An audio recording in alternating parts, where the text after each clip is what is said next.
who is a member of the team, and what is the purpose of the team. So here we are aiming for clarity. I sort of feel like we're on this common mission here, and I really have been energized and excited about this weekend, because in each of these conversations I feel like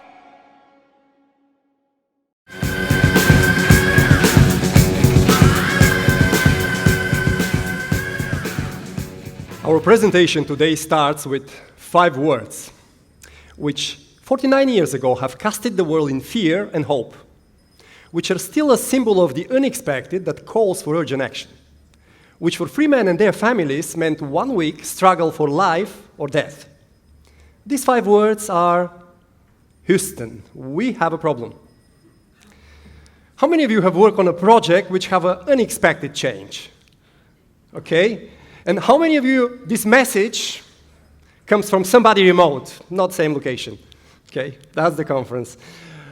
I heard the statement, Houston, we have a problem many times in my career. Luckily it was not life and death, like in this situation, but for the project it was quite critical. In the last 25 years, 20 of them I was a corporate animal. So I was running big corporate teams for a big multinational FMCG. I was running the project delivery team for Europe. Then I was head of IT services for Eastern Europe, Middle East, and Africa. So I had a team of 100 plus employees and XXX outsourcing partners. And from my victories, but mainly from my mistakes, I developed a highly effective method called virtual power teams. You would say, what is highly effective? For example, we delivered a 2-year project involving 20 countries in Europe 3 months earlier, and we saved 250,000 euros. Now, last 5 years, I decided to follow my dream job, being an inspirational speaker, and I work with more than 100 companies. Initially, 80% of them are multinationals, like the Lufthansas of the world, which many of you probably spent some time there, like IKEAs and BASF and so on. But in the last 2 years, I've noticed a trend, like working with scaling companies. Like, how many of you come from a company which is more than 100 employees? Okay? So yesterday, that's probably around 25% of the audience right now. So for those companies, when they start going remote, or initially they have one location, but in the talent war, they get new talent and they open office in another location, sometimes in another country, and sometimes they struggle with the middle management. This is the weakest link. Sometimes the managers, tend to over-control, being an expert, being promoted. Sometimes they lose control. So here, I'm helping with virtual power teams to strengthen this middle, instead of a weak link, become a strong link. And how many of you come from a company which is 20 plus employees? Okay, so probably the same people, probably 20 plus is the majority. I mean, here, usual scenario is it starts with the co-located team, the founders, but then once you reach 20 plus, you start recruiting the best experts, regardless where they happen to be in the world. And then this migration, this transition from being co-located towards hybrid, and maybe at some point in time going fully remote, that requires some systems, some management kind of and leadership model. And this is exactly what I was, what I kind of systemized with the virtual power teams.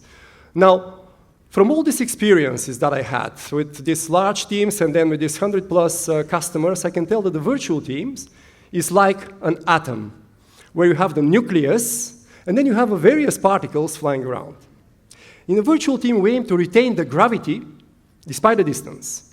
The gravity between the individual team members, individual particles, which in this case are the team members, towards the nucleus. But the nucleus is not the manager, it's not the founder, it is the purpose and the goal of the team. So you will see we'll put a special emphasis to putting the goal and the purpose of the team bottom up, so everyone can identify with it, and this is then the gravity center, this is the nucleus which pulls the team together. Now, I've summarized all my experiences in a book, and for my delight, it's been translated, that was in 2017, October. By now it's translated in 5 languages, and Chinese edition is coming up this year. And just for a week, it was Amazon top 3 in the international management category. So it was only a week, but I keep this snapshot very dearly to my heart. And let me ask you a question. We all here remote. The question is the following. If we define a virtual team or remote team in more than one location, not necessarily 100% remote, which many of you are. How many of you are 100% remote? No office at all. Perfect. Okay, so you don't have 20 plus, but you are 100% remote. So if we define a virtual team a little bit broader, also involving the multinational with their global teams and the mid-size, what do you think? How many in percentage are the virtual teams in the global environment? Give me a number. 70%, okay? 95, okay? One more? 5%. Okay, 70%. My friend from White Russia, Zhenya, you got a book? Okay, I can sign it for you later on. I'm from Belarus. From Belarus, White Russia, Belarus, but Belarus is the right. Many from Belarus I kind of met these 2 days. Now, the answer, as I said, is, or I didn't say, 81%. According to Forrester Research, 4 years old study, I guess now they are a bit more, 81%. In more than one time zone, 60%. So we're getting more dispersed, more distributed, more remote. Now, my presentation is structured in 3 parts. When I say it's our presentation. Ben will step up in the culture part. But the 3 parts are the following. If we imagine a virtual team or remote team as a human being, the first part of the presentation is the head. So this is the logical part, the cognitive part. And here we are taking care who is a member of the team and what is the purpose of the team. So here we are aiming for clarity. The second part, if this is the head, the second part is like the body, the muscles and the bones. So here we'll be talking about structured communication. In a poorly led teams, sometimes the manager calls the conference and then he dominates the discussion. If there is a problem, stands up finger pointing, and we will do it in such a way that the communication, the recurring meetings are structured in such a way that everyone is having his own time slot, so everyone can contribute and shine. So here we're aiming for the structured communication. And the last part, the third part, my favorite, is the heart of this human being. So here we will be establishing the optimal virtual culture. And the 10 big rocks, the virtual power team comprises the 10 big rocks. So these are the 10 success factors broken down into 3 groups, which help you to retain the gravity, despite the distance, despite the cultural differences, despite the time zones, and unleash the team power. Now, everyone here remote, give me a feeling. How do you feel in your remote team? What's the first emotion that comes to mind or to heart in this case? Freedom, yes. Work whenever you like. Work wherever you like. Freedom, empowerment. My first, as a corporate animal, as I said, my first emotion back in 2000 was dominated by frustration. So I hope you don't make this mistake. By that time, I was a project manager, part of the team of 30 project managers. And we had once a year a face-to-face meeting. Our boss was based in London. And then once a month, we had a phone conference, back 2000. And on these meetings, mainly our boss has spoken. He presented various KPIs and business results. Rarely we were invited to present. And if so, that was without a clear goal, without a clear long-term goal, and after the meeting, without clear recognition. So after such meetings, we rarely spoke to each other, and even less helped each other. The only help came from some altruists, and that was not recognized by our manager. So it was frustration and pain for us as well as for our manager. And from this experience, I know that poorly led virtual teams, they lose gravity over time. Their team members get lost in space, and that deteriorates the team performance. And as a master of mathematics, which is my background, I cannot leave you without one graphic today. So I asked myself the question, how can you retain the gravity? And hopefully this doesn't fall. We just improvised, and thank you, Igor, for being so responsive. If this is the time axis that you probably remember from school, and this is the performance axis, poorly led virtual teams, they lose gravity over time, and their performance deteriorates. So I asked myself the question, how can you retain the gravity and improve performance? Oops, okay, virgin pen. After a specific point, even exponentially. So those teams that manage to do that, I call virtual power teams. Now let's see how we can build those. What are the 10 big rocks that would give you a system to make your remote teams remote power teams? Now, by the way, I'm a father of 5 girls. No joke, 1 wife, 1 marriage, 5 girls. Apparently, this is the only thing I can. Tried long enough. So, and currently everybody's at home. They're like 7, 9, 11, 13, and 15 years old. So very cuddling period, 3 teenagers, a bit tough. But this This year, the 15-year-old go to California for 6-month student exchange, so we'll become a virtual family. So my next book project, share with you, would be the virtual power family, cracking the code of, once you. I share a bit personal. We heard today personal. Every time I was appointed as a manager of a team, or now as a coach, the first day I get in charge, as Adi put it, the first day, start the culture, first day, I invite the people to present themselves with a lifeline. This is the line from the date of birth, and then you put here your highlights, your moments of excellence, the moments that you are most proud of, but also the moments where you struggled and nevertheless managed to overcome. Find strength with the help of your friends. So if you invite, how many of you have done a lifeline? Just plot it for yourself? Okay, excellent. Not very many.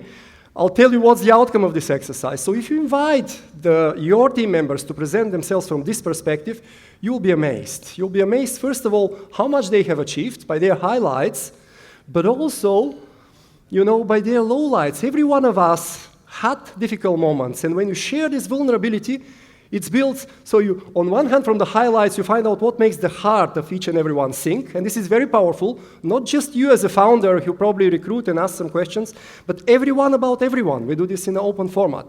And from the lowlights, opening this vulnerability, you create a safe place to share, and you build this, you seed the seeds of these interpersonal relationships. And you will see in the structured communication, we remain and retain these relationships.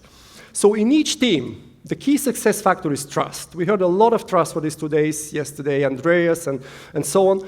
From my perspective, trust is a function of 2 things. One is personality, how deep and how well they know each other as individuals. And second is professional competence, how good are they in their professional field as experts. And I would do it, normally the lifelines will like the black color will be the personal lifeline, and the red one will be the professional lifeline. And if you, as a manager or as a leader, you provide time and space for these 2 aspects to unfold, you build trust. And this is the fundament for your success as a team. Now, we said, again, Mariano yesterday, picture is more than 1,000 words, we know it. And when I work with the scale-ups, 20 plus, sometimes they don't have budget even for a once-a-year face-to-face. We use pictures very heavily. So this is Oscar, lives in Madrid and weighs 9 kilos. So a real monster. If somebody, I would invite them to present themselves with a picture which they identify with, a single one, and they present it. Again, you will find out, and each of your team members, then they wouldn't hesitate, to pick up the phone, not just Slack, and communicate with this person. It could be like they have templates, Mariano, you may have me in images, could be a bit more, but leverage on the pictures, very powerful, from Facebook and so on. Now, first one is personality in focus. Second big rock is strength matrix. I'm a big fan of strengths-oriented management, which is strengthening the strengths, as we heard today from Abi. You can improve exponentially, or not developing the weaknesses, just leave it there. I mean, if you strengthen your strengths, and that's another vulnerability. You would say, I'm not good at that. You would ask somebody from the team for help. And this creates further team atmosphere. This fosters the gravity of the team. So how to build the strengths? It is a process. I would ask them to list their strengths. For those of them who struggle, there are like 5 questions that the simplest format I'll share with you in a moment. For those of them who come with 100 strengths, I explained this is not a strength competition. We will use it for additional roles and responsibilities. And there is a system behind that. I wouldn't go now, but Q&A we could cover. But these are the 5 questions. What is easy and fun to do in your job? And people will peer coach each other. So this is another. You strengthen the links and interpersonal. What was your biggest success so far? What are people coming to you and asking for help? And if you ask your best friend, what is your biggest strength, what would he say, or she? And then you ask, from everything I've heard, what is your biggest strength? And then you're allowed to say and give external perspective, I think from everything I've heard, this is your biggest strength. So everyone ends up with at least 2 strengths. And then they will be in a round, everyone will announce his top strength. And by doing this kind of ritual, people start feeling special. In a poorly led virtual teams, they just feel anonymous, like a resource bringing particular skill set. Here you come with your natural talents and natural strengths. So you proudly announce, you feel a bit like a hero, and when everybody hears everyone else's strength, it emerges a strong team spirit. Yes, we can. With this mix of skills, we could achieve almost every vision, every goal we set to ourselves. The third one is interdependent goals. So how many of you work on a project where you give everything, but some other team members are not so motivated? Okay? Now, in a virtual environment, in a remote environment, this to happen is even less, even more likely to happen. It takes me not to pick up the phone every time I can, or delay some emails, or delay some Slack response, and here I'm frustrating some other team members. And in order to tackle this scenario, like hiding behind the virtual corner, I would break down the vision of the team annually in as many goals, as many people you have on the leadership team. When I say leadership team, it is a bit corporate, because you have a manager and his direct reports, and that's the leadership team. But you could apply it for your core team as a founder. And we will do it in such a way that everyone is having his or her own strategic goal. There is a process, it's described in the book. We will discover the 3 hottest topics of the team. Regardless how smart you are as an entrepreneur, the more remote is your team, the more locations are involved, the less aware are you what are the really 3 hottest topics or opportunities. So it is a bottom-up process in the breakout groups, works live, works also with shared whiteboards online.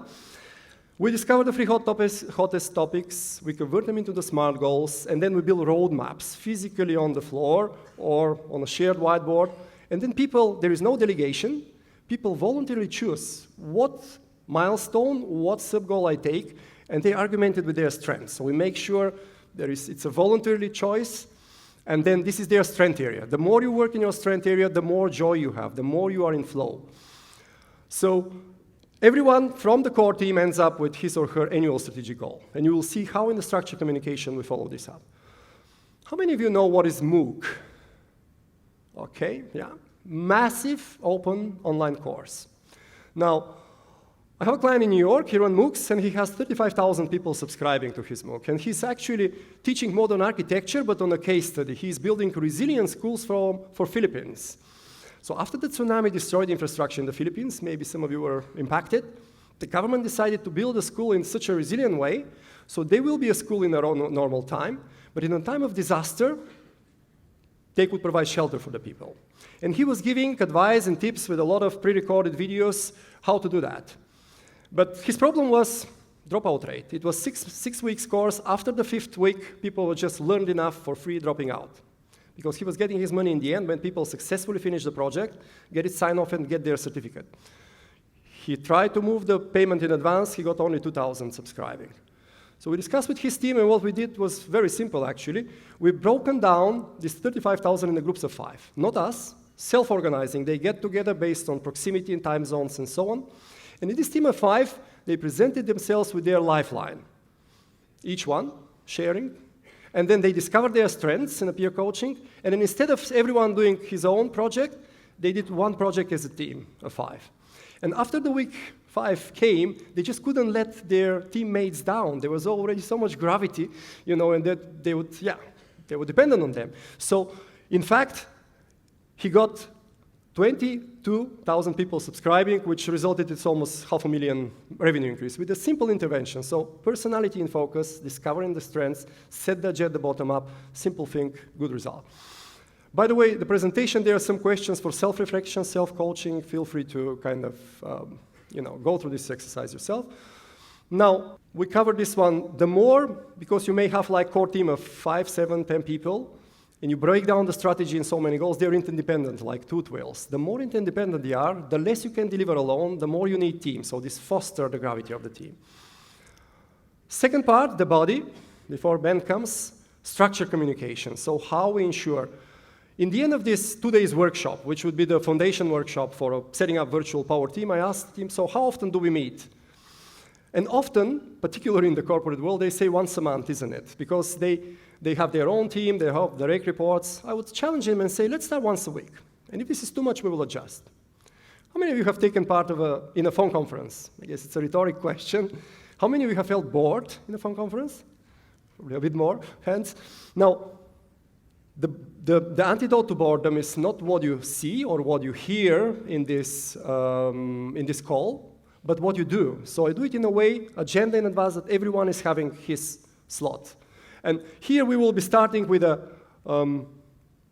by the way, these are the next 2 big rocks, knowledge management and regular feedback. I wouldn't touch in detail, but happy to cover. Regular feedback, big on one-on-one. As Zach was telling today, for career development, performance approval, and so on. Make sure it's in the calendar. Now, as I said, Weekly call, not a panacea. The team has to decide, but a bit more often helps. Everyone starts with a 2-minute personal update. And they share, like, what is my result, in half marathon from the last weekend, or how it tastes, red wine from Chile, Reserve 96. So it's very personal. It's like the spice. Not more than 2 minutes. And then they go in a structured way. My formula, and again, it is what have I achieved, high level. Every detail is in the pre-read for the meeting. What stays in my way? Who can help me out? So you just flag, you show a little bit of vulnerability, people will say, okay, I can really help you out. After the meeting, they go on and collaborate. Once a month, and again, could be like twice a month, it is formal. So here is the core team. Here, I would invite core team per video, because you know very well running a global, everyone remote, it's difficult. As Marcy was saying today, 11 a.m. Eastern time is a great time if you have a global team and headquarters in the US. Headquarters in Europe, they would run it like 11 a.m., whatever, English time. But if you do this, you have to rotate. You don't have to penalize the same people every time. But once a month, it is a video conference, so everyone takes part from the leadership per video. And then I would invite the next organizational layer, their direct reports, if you have hierarchy. Or if it's like a smaller startup, you can invite here your key partners or key interfaces. And here, remember, everyone is having a strategic goal from the interdependent goals. So here, everyone presents with a pre-read, with a one-pager, which is submitted in advance, where I am with my strategic goal. And here, the next organizational layers or your key partners can ask questions on the chat. And in the last 10 minutes, we always allow for answering these questions. So not to be bored to death, we allow some interaction here. And the secret here of this structured communication is personal and professional, so you always have these 2 minutes updates. Here we don't have any personal, and then formal and informal. You need some formality in order to make progress. And then strict time management. For me, the formula was for like 10 people team, 1.5 hours here with the personal updates. Here you may have up to 100 with their direct reports, 2 hours. And the more remote is your team, the more you have to consciously allow time for personal updates. So I'm fully with Zach, who says, half of their time is for personal updates, and then he has twice a year. I fully echo that, because fully remote teams, they need to connect as individuals. You need to provide this time.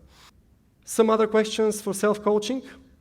Now, before Ben, one graphic, mathematician, but last math piece for today, a formula.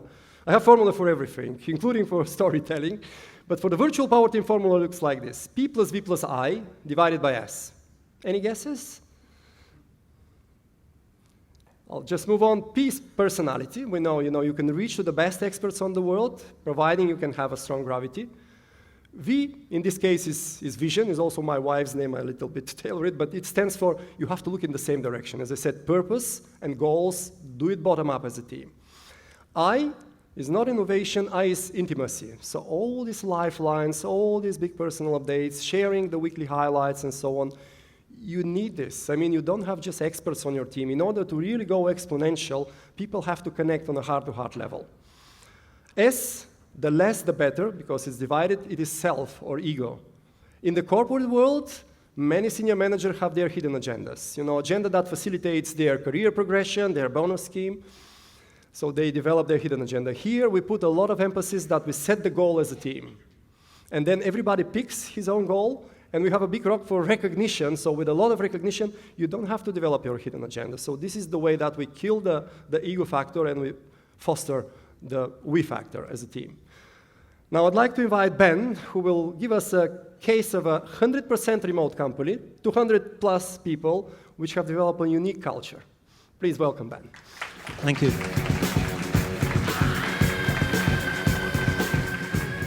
Thank you, Peter. I started programming when I was 11, and I think what that helped me understand is the potential of people and technology. If you think about it, there's a lot of challenge in the world, in the environment, for pretty much all of us, and we're thinking forward to our families and kids. What's the future of AI, and what impact will that have in our lives? And I'd like to think that in terms of where this is going, people that solve problems, people that use technology to collaborate and work more effectively remotely, and to do that on a global scale. Well, I think we've actually, at this event at Running Remote, I sort of feel like we're on this common mission here, and I really have been energized and excited about this weekend, because in each of these conversations, I feel like we're all going to play a part in making a huge impact in the world. So what I want to share with you is just a little bit about XTeam. I'm actually new to XTeam, but I've known them, the guys, the teams, the people all around the world. An amazing, diverse culture and diverse group of people. So like yourselves, it actually it starts with a spark, sometimes an idea, an individual, someone with a vision. And XTeam then has really been a movement around that vision, which is to make an impact. And I'd have to say it's amazing at a cultural level to be joining this organisation and to share with you the excitement, I'd say it's contagious actually, a bit like the goosebumps you feel along your arms and down your legs sometimes. It's sort of feeling that even though you're not in the same room, you can still feel a connection. You can still feel the human relationship and empathise. And in an organisation that is spread across 40 plus countries, it's something that I think uniquely we as a movement can share back to the traditional working world. And I think that's the opportunity that Peter and I are both very excited about. So what I might do, having shared a little bit about my background and why I'm excited to be with XTeam, I might get not only our CEO just on a video to share a little bit about what we do as a team of developers across 40 countries in the world. And we've been doing that for 13 years now. And I'm very proud to say we started out of Melbourne, Australia. So there's a few of us here from Australia. But again, we're all one team, right? So I'll kick this off. Drive our projects forward, right? We long for those he's on fire moments with the developers we hire, just getting constant forward progression from them. And as it turns out, the people we seek are people who constantly drive their own lives forward. They're people who are constantly exploring. They are forever forward, forever alive, as Walt Whitman put it. They are passionately curious, as Einstein once called himself. I think really what we long for are developers who can keep moving forward. We built XTeam on the belief that if you could give people the freedom and the care and the support and the energy really that they need to keep moving forward every day, that you could bring incredible impact to companies. And that's really what we've done for the past decade, building these passionately curious teams of developers for leading companies like Fox and Riot Games and Coinbase and on and on. I think that XTeam supports their developers and their developers' capabilities and their learning so much that it actually inspires them to work even harder for the teams that they're working on. They really care about their developers, and I could tell that from the very beginning. And I feel like XTeam shows a lot of love, and in turn, that gets kind of brought back to our company as well. You know, we've found how to help them come alive each day and to really tap into that high performance energy. And when your team is made up of people who have truly come alive, there's really only one direction you can go in.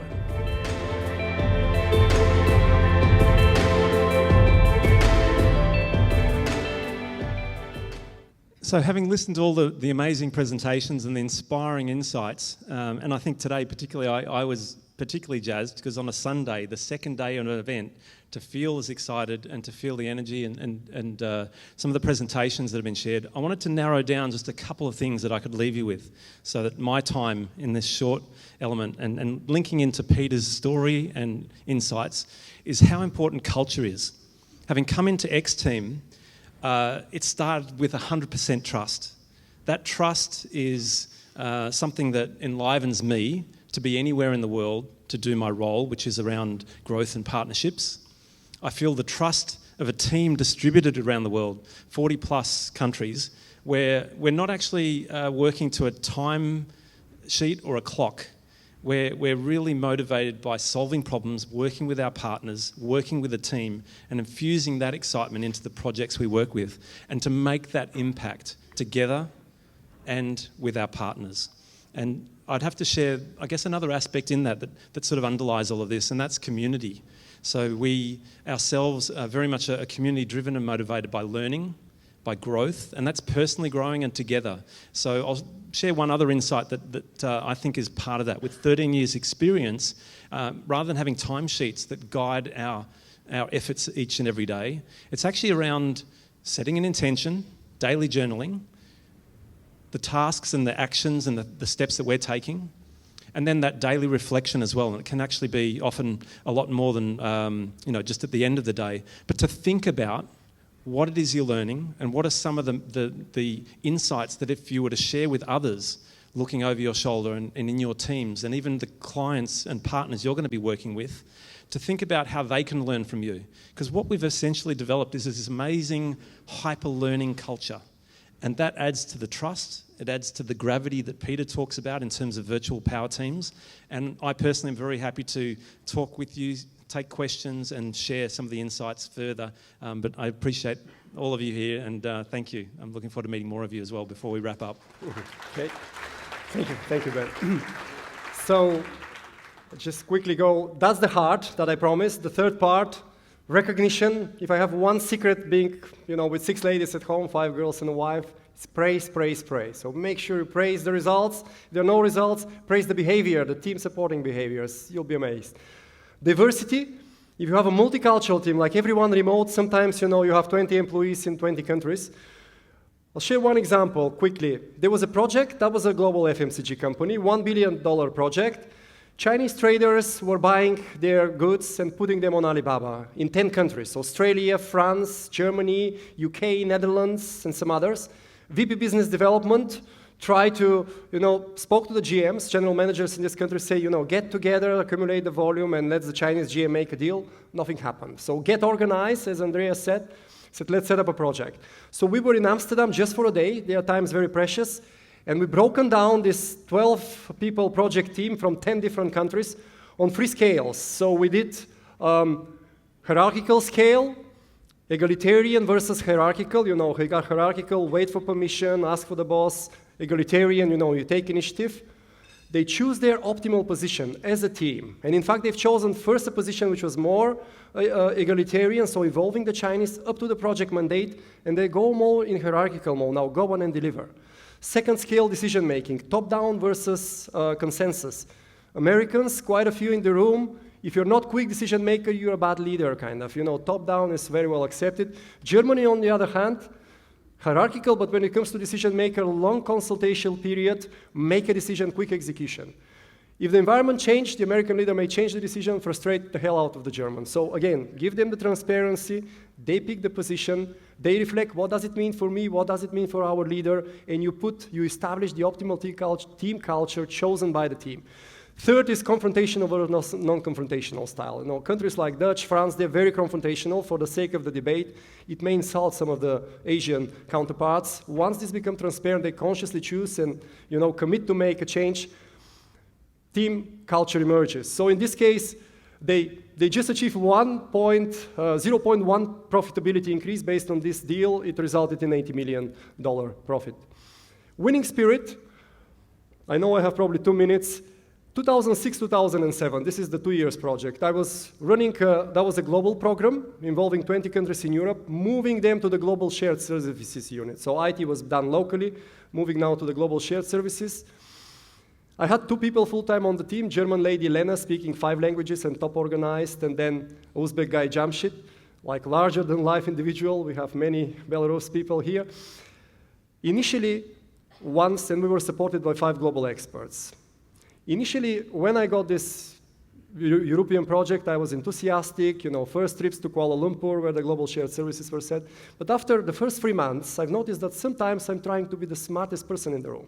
Not just to say what is to be done, and now I think even this is too much, but how exactly is to be done. And those were experts. So after such meetings, it was very difficult neither to push nor to motivate the people. And I said to myself, what are you doing here? Instead of being a productivity factor, I become a brain factor, and the burnout is just waiting around the corner. It has to be done differently. And while I was contemplating, Jamshid left, organized a career move, came Pilar, a Spanish lady with a red mane and a bit of a harsh voice, and she brought the fresh wind of change. So she was the one to introduce the lifeline, and I was amazed. I was stupid enough to compete with the people. I realized what caliber of talent I have in the team. So we had a workshop for the first time. We did the lifeline.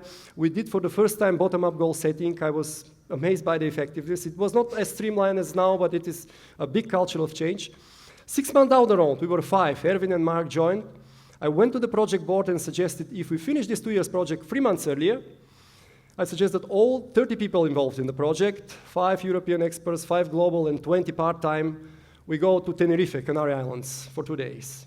And they accepted. Why? People cost was €1 million. If we finish 3 months earlier, we save 250, and with 50 of them, we go to Tenerife. I announced this to the team, and the the spirit changed in the middle. Particularly people from Belarus by that time and Uzbekistan were particularly happy about this reward, outstanding reward for outstanding performance. Lena came with a visual reporting, very key. Visual, we've heard photos. You need to have a one-pager which everyone can see where we are. So it was instead of the pie chart, it was an island with a palm tree. And then we have 20 parachuters for each of the countries, which milestone after milestone, they were approaching the island. Initially, it was a competition who will land first, but then it was irrelevant. Only if you all make it, then we all go to Tenerife. So day after day, the suspense has risen, and just one day before the deadline, 30th of December 2007, the last parachuter from Uzbekistan landed on the island. So we had top customer feedback, we saved 200K net, and we had a fantastic party. Now, the 10th one, 10 Big Rock is next generation leader. So how can you involve your leadership talent? If you have the roadmaps, you have the leaders on the leadership team, but then you involve the next generation leaders. Now, let me know if you'd like to inspire your team or even your partners or even your clients by keynote on the power of virtual teams, or if you want to set up the 10 Big Rocks to tune it for your reality, then we'd have to do a tailored workshop, foundation, or because it's a global audience, I'll be running virtual. If you want to get certified, a virtual power team certified master, and there is also e-learning, a self-paced learning, but the certified, there is a program in September in San Francisco, which I'll be doing 2 days live, then 1 day online, and in Slovenia, in Bulgaria, and in Germany. And in a week time, there will be an online version as well. Now, started with the universe. I started with this Apollo 13 in Houston, we have a problem journey. Let's go back to the universe just for a second. Do you know that in the universe only 10% is material? 10% is planets and stars. 20% is like nothing, like the black holes or the phenomena that the scientists still cannot explain. And 70% is invisible energy, like the gravity that holds the universe together, as we know it. In a virtual team or remote team, I think it's quite similar. 10% are the team members and the infrastructure. 20% are undeveloped potentials, and 70%, the biggest part, are the relationships, the trust, the gravity that holds your remote team together. So the art to lead virtual or remote teams is to focus on the 70%. And I'm sure you will be amazed by the wonderful fruits to come. Let me conclude with one sentence before the Q&A that has guided me through the years, and it goes like this. If you dream alone, this is just a dream. If we, people, dream together, this is the beginning of a new reality. Thank you.